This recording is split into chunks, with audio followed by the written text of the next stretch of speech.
जय हिंद प्यारे साथियों, कैसे हो आप सब।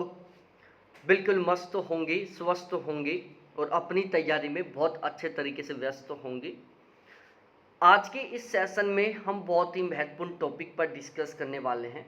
अभी राजस्थान में एक वैकेंसी निकली हुई है सफाई कर्मचारी की, और इस सफाई कर्मचारी की ये जो वैकेंसी है, इसके बारे में हम डिस्कस करेंगे कि यदि आप यहाँ पर सेलेक्ट हो जाते हो या राजस्थान में आप सफाई कर्मचारी बन जाते हो इस वैकेंसी के थ्रू, तो आपको पहले महीने में सैलरी कितनी मिलेगी। आप सभी के लिए सबसे ज़्यादा मोटिवेशन वाला ये टॉपिक रहने वाला है, और इसके बारे में बहुत सारे कैंडिडेटों को पता ही नहीं है कि यहाँ पर आपको कितनी किस तरीके से सैलरी मिलने वाली है। लेकिन इस वीडियो में मैं आपको बहुत ही डिटेल से और बहुत ही अच्छे तरीके से बताने वाला हूँ कि ये जो सफाई कर्मचारी की जो वैकेंसी है, इसमें आपको टोटल कुल मिलाकर कितनी सैलरी मिलेगी, आपको प्रोबेशन पीरियड के दौरान कितनी सैलरी मिलेगी और प्रोबेशन पीरियड के बाद कितनी सैलरी मिलेगी। ठीक है। इसके अलावा आज शाम को मेरा एक दूसरा वीडियो आ रहा है, जिस वीडियो में मैं आपके साथ बहुत ही डिटेल से डिस्कस करने वाला हूँ कि यदि आप सफाई कर्मचारी बन जाएंगे तो आपका प्रमोशन किस तरीके से होगा, मतलब आप किस पोस्ट से रिटायरमेंट लेकर आओगे, उसके बारे में बहुत डिटेल से और ऑथेंटिक तरीके से बताने वाला हूँ। हम इस चैनल के माध्यम से जो भी जानकारी प्रोवाइड करवाते हैं बिल्कुल 100% ऑथेंटिक रहती है। ठीक है, ऑथेंटिक डाटाओं के ऊपर आधारित रहती है, बिल्कुल 100% विश्वसनीय होती है।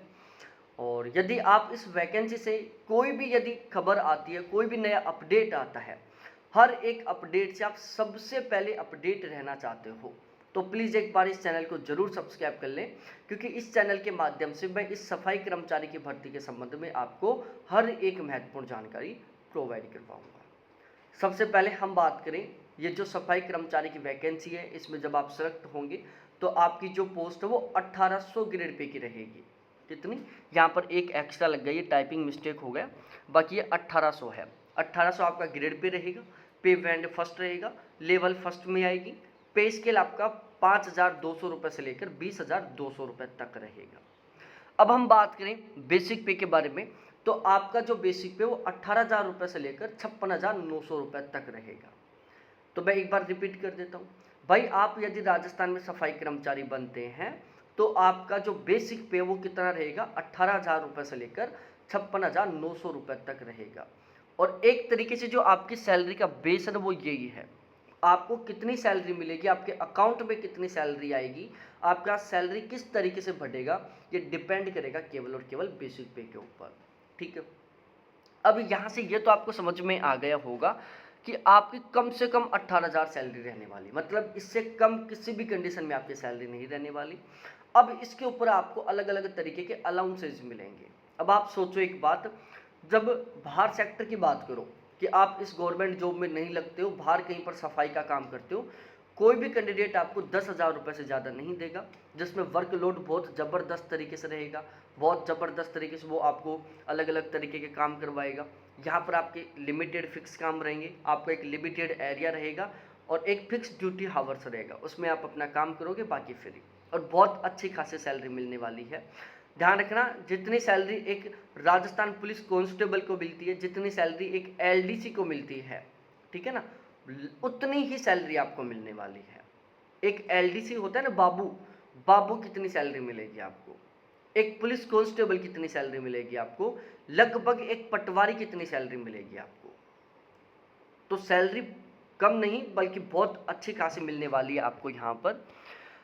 अब आपको बहुत सारे अलाउंसेज मिलेंगे। अब अलाउंस कौन कौन से हैं, देखो राजस्थान में एक अलग सिस्टम होता है प्रोबेशन पीरियड का।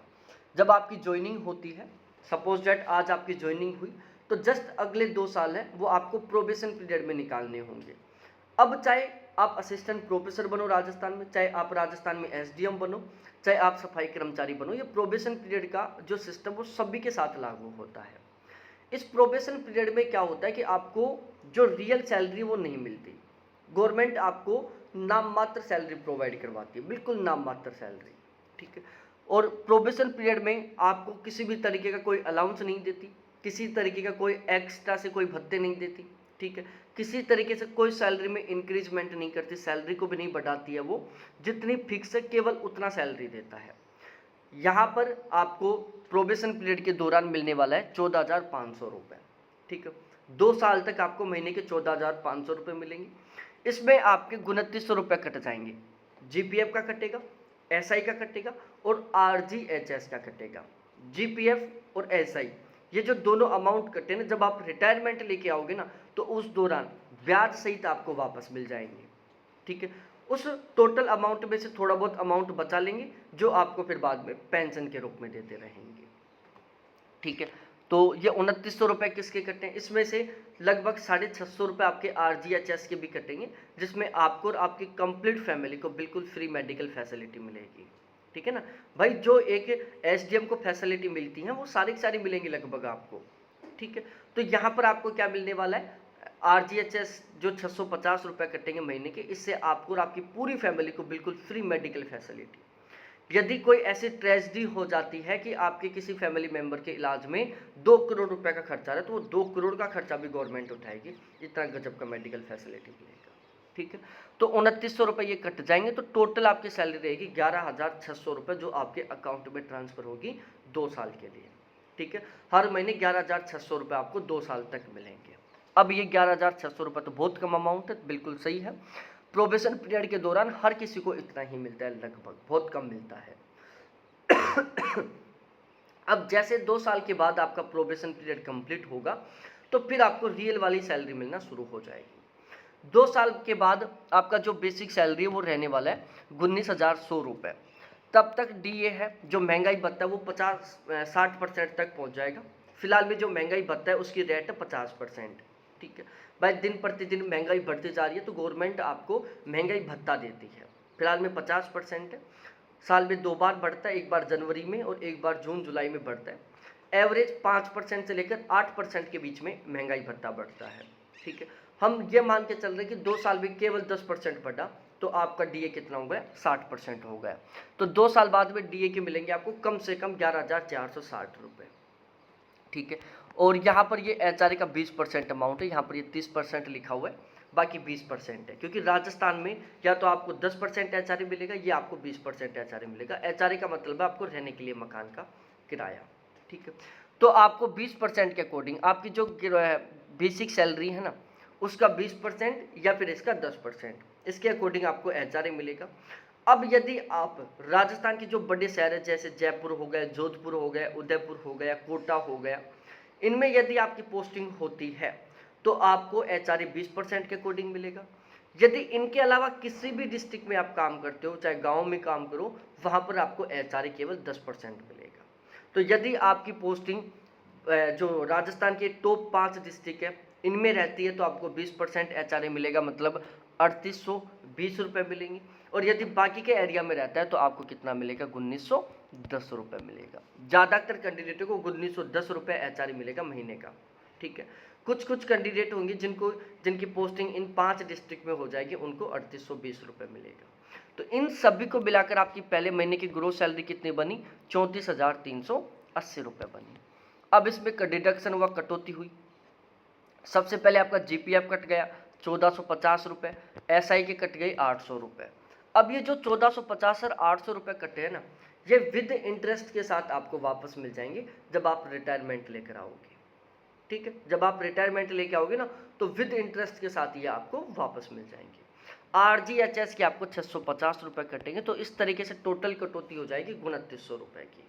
ठीक है, ग्रोस सैलरी कितनी बनी थी आपके 25वें महीने की? 34,380 रुपये बनी थी, जिनमें से 2900 रुपये आपके कट गए, तो कितने बचे? 31,480 रुपये बचे। तो 25वें महीने की आपकी सैलरी कितनी रहेगी? 31,480 रुपये रहेगी, कम से कम बता रहा हूँ मैं। बाकी ये एवरेज मान के चलो कि लगभग 33,000 रुपये की आपकी नेट सैलरी रहेगी 25वें महीने में। बहुत अच्छा खासा अमाउंट है। बाहर यदि आप काम करते हो तो 33,000 की सैलरी के साथ आप रिटायरमेंट लेकर आ जाओगे, और यहाँ पर आपको 25वें महीने में 33,000 सैलरी मिल रही है। इसके अलावा जब आप रिटायरमेंट लेकर आओगे तो आपको एक अच्छा खासा अमाउंट मिलेगा। ठीक है, फ्री मेडिकल फैसिलिटी मिल रही है। रिटायरमेंट के बाद जब तक आप मरोगे तब तक आपको और आपकी पूरी फैमिली को फ्री मेडिकल फैसिलिटी मिलेगी। ठीक है, इसके अलावा आपको पेंशन मिलेगी रिटायरमेंट के बाद में। पेंशन में भी एक बहुत अच्छा खासा अमाउंट मिलेगा। ये ध्यान रखना कि एक जो एलडीसी होता है ना, एलडीसी की जो वैकेंसी आती है, जो बाबू रहता है ना, उतनी सैलरी मिलने वाली है। बाबू की सैलरी और आपकी सैलरी में 1 रुपये का अंतर नहीं रहेगा, दोनों की बिल्कुल बराबर रहेगी। बस थोड़ा सा काम का अंतर रहेगा, वहाँ पर भी बाबू को एक तरीके से यही काम करना पड़ता है, यहाँ पर आपको ये काम करना पड़ेगा, ठीक है। और यदि आप हर एक जानकारी से अपडेट रहना चाहते हो तो प्लीज़ चैनल को ज़रूर सब्सक्राइब करो।